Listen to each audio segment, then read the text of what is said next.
Hello, this is Dr. Sitaram Sharma, Associate Professor, Government Commerce College, Sikar. Today's chapter is payment of dividend.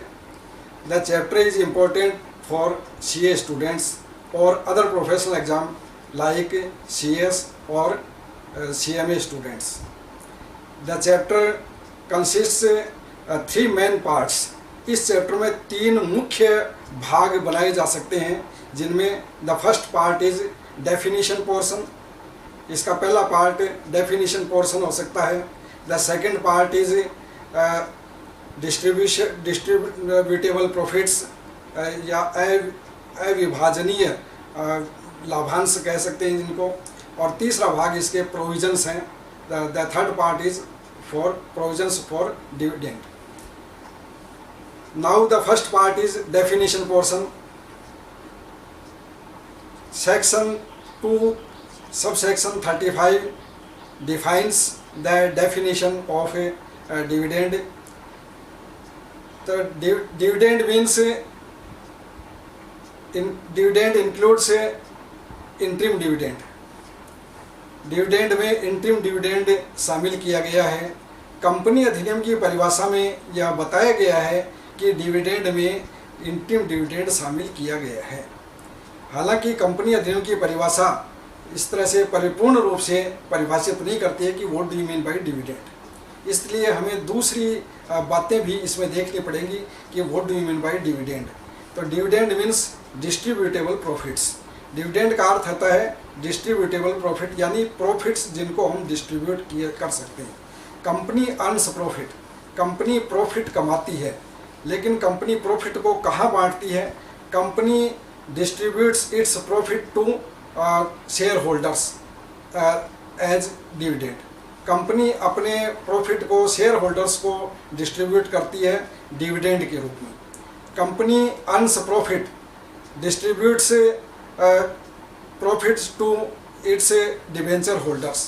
Company profit कमाती है, लेकिन वह अपने debenture holders को as a interest profit का भाग दे सकती है. Company earns profit and distribute to its employee as profit sharing principle as workers participation in management. Company लाभ कमाती है और इस लाभ को अपने कर्मचारियों में भी वर्कर्स पार्टिसिपेशन मैनेजमेंट के हिसाब से भुगतान कर सकती है. कंपनी प्रॉफिट कमाती है, company earns profit and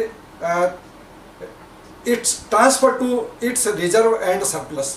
company भविष्य की आवश्यकताओं को ध्यान में रखते हुए अपने प्रॉफिट को रिजर्व और सरप्लस में भी ट्रांसफ़र कर सकती है, क्योंकि कई प्रकार की ऐसी समस्या है. किसी वर्ष कंपनी अगर प्रॉफिट नहीं कमाती है तो वह इस रिजर्व और सरप्लस में से भी डिविडेंड का भुगतान कर सकती है, या भविष्य के एक्सपांशन के लिए भी इस प्रकार का भुगतान वह कर सकती है.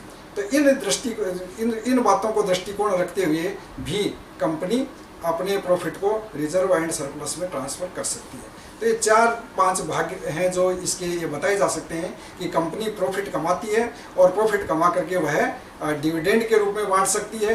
कंपनी डिवेंचर होल्डर्स को दे सकती है, कंपनी अपने एम्प्लॉयज़ को दे सकती है, और कंपनी इसी प्रॉफिट को अपने रिजर्व एंड सरप्लस में भी ट्रांसफ़र कर सकती है. आगे भाग है कि कंपनी इस डिविडेंड्स का भुगतान किस प्रकार से कर सकती है. तो allocation of dividend. The next part is allocation of dividend. Company अपने डिविडेंड को 2 प्रकार से भुगतान कर सकती है. The first type is rupees पर शेयर. रुपीज़ पर शेयर मीन ₹1 पर शेयर, ₹2 पर शेयर, ₹3 पर शेयर, ₹5 पर शेयर. तो इस प्रकार से कंपनी पर शेयर के हिसाब से और अपने डिविडेंड का भुगतान कर सकती है. The second type is percentage of face value of shares. Company अपने फेस वैल्यू के शेयर्स के ऊपर परसेंटेज के हिसाब से भी भुगतान कर सकती है. तो इसका आशय ये हुआ कि percentage 5% of face value of shares, 10% of face value of shares और 12% of face value of shares और 15% of face value of shares. इस प्रकार से कंपनी दो प्रकार से अपने डिविडेंड का भुगतान कर सकती है, rupees per share and percentage of face value of पर शेयर्स। नेक्स्ट पार्ट है इसका टाइप्स ऑफ डिविडेंड। डिविडेंड कितने प्रकार का होता है? Dividend, there are two types of dividend. The number one is interim dividend and number two is final dividend. दो भागों में बांटा जा सकता है, एक अंतरिम लाभांश होता है और दूसरा फाइनल लाभांश होता है, यानी अंतिम लाभांश होता है। अंतरिम लाभांश और अंतिम लाभांश के बांटने की स्थितियां क्या होती हैं?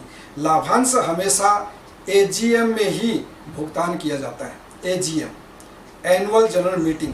कंपनी अपनी एनुअल जनरल मीटिंग कब बुला सकती है?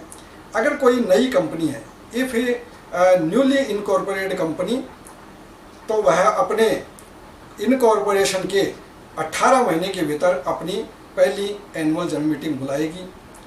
इस 18 महीने के भीतर during the financial year company अगर प्रॉफिट कमाती है तो वह अपने एजीएम से पहले किसी भी समय अपने शेयर होल्डर्स को डिविडेंड्स का भुगतान कर सकती है, या ड्यूरिंग द फाइनेंशियल ईयर। तो अगर कंपनी लाभ कमाती है तो वह इंटरिम डिविडेंड का भुगतान करेगी, क्योंकि वह अगर अपना फाइनल डिविडेंड का भुगतान करना चाहती है तो उसे एजीएम में करना पड़ेगा, और अगर एजीएम के अलावा भुगतान करना चाहती है तो during the financial year before AGM company अपने डिविडेंड का भुगतान कर सकती है। इसके लिए उसको इंटरिम डिविडेंड का भुगतान करना पड़ेगा। इंटरिम डिविडेंड तिमाही रिपोर्ट के आधार पर भुगतान किया जाता है। फर्स्ट तिमाही, सेकंड तिमाही, थर्ड तिमाही एंड फोर्थ तिमाही।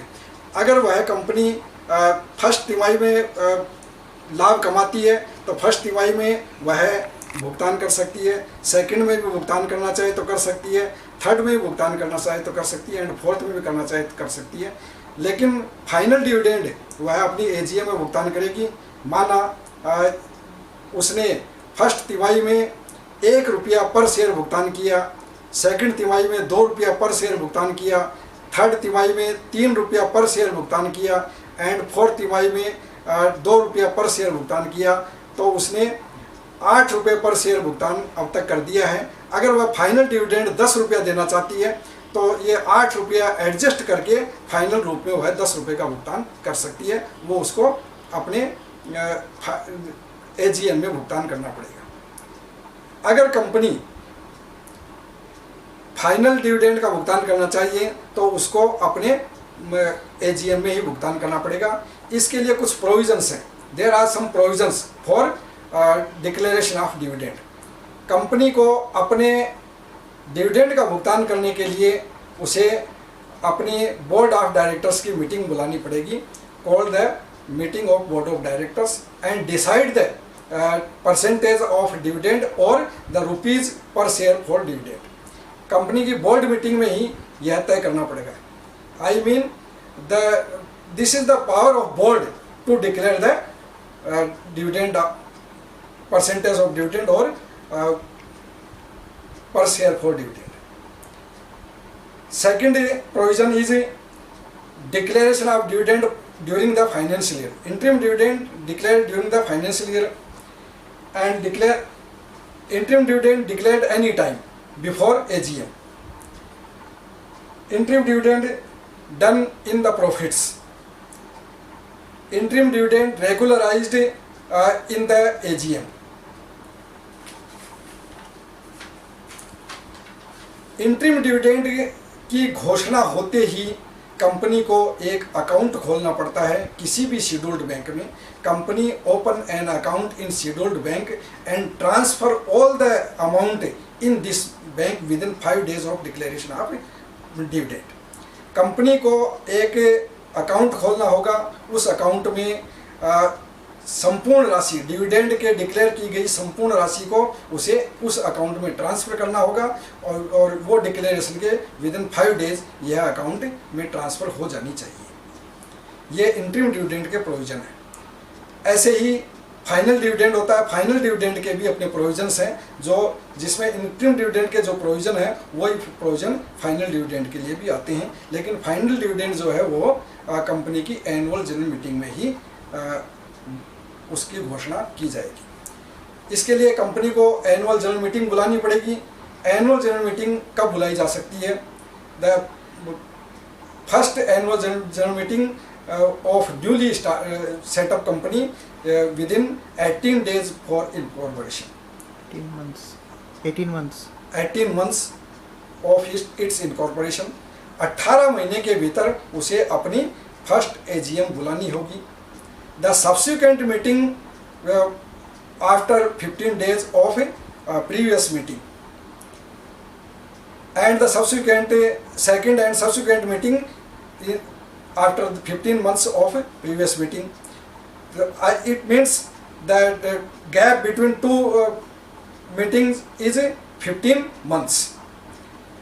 इसी में कंपनी अपने डिविडेंड का भुगतान कर्मचारियों को करे, अपने सभी जो शेयर होल्डर्स हैं उनको करेगी। इसके लिए कंपनी की मीटिंग में 2 बिजनेस वर्क होंगे। एक business work the ordinary business, and second business is special business.